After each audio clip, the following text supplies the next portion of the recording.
In digital Marathi, जनतेच्या हक्काचं व्यासपीठ।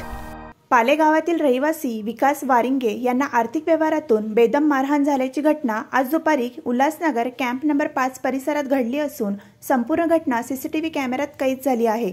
पालेगावातील विकास वारिंगे आणि अनिल बांगर या दोघांमध्ये आर्थिक देवाणघेवाणवरून वाद होते। याच वादावरून कॅम्प नंबर 5 मच्छी मार्केट जवळ विकास चहा पित असताना त्या ठिकाणी दुचाकीवर अनिल बांगर हा आला आणि विकासला बेदम मारहाण केली। ही संपूर्ण घटना तेथील सीसीटीव्ही कॅमेऱ्यात कैद झाली असून या मारहाणीत विकासच्या डोक्यात गंभीर दुखापत झाली आहे। त्याला उल्हासनगरच्या मध्यवर्ती रुग्णालयात उपचारासाठी दाखल करण्यात आले आहे।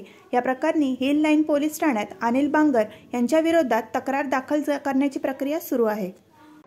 माझं नाव विकास विठ्ठल वारिंगे आणि मी 5 नंबर मच्छी मार्केट मध्ये मसाल्याच्या चक्कीच्या तिथे उभा होतो, चहा पित होतो।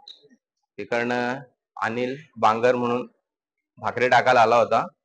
तो डायरेक्ट येऊन शिव्यागाली करायला लागला। त्याच्यानंतर त्याने डायरेक्ट माझ्या चैनींच्यावर हात टाकला ना, दोन्ही चैनी घेऊन टाकल्या त्यांनी माझ्या आणि मारायची सुरुवात केली आणि डगर घेतले आणि डोक्यात घातली पाठीमागे। 4 टाके पडले। काहीच नाही, माझं त्याच्या अंगावर 4 वर्ष झालं 32,000 रुपये मी दिलेले आहेत, त्याला हेल्प केलेली आहे।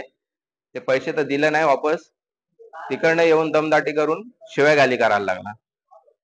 पैशाचा व्यवहार होता, पैसे तर दिले नाहीये। त्याच्यानंतर येऊन डायरेक्ट शिव्यागाली करून हात उचलायला लागला अंगावर।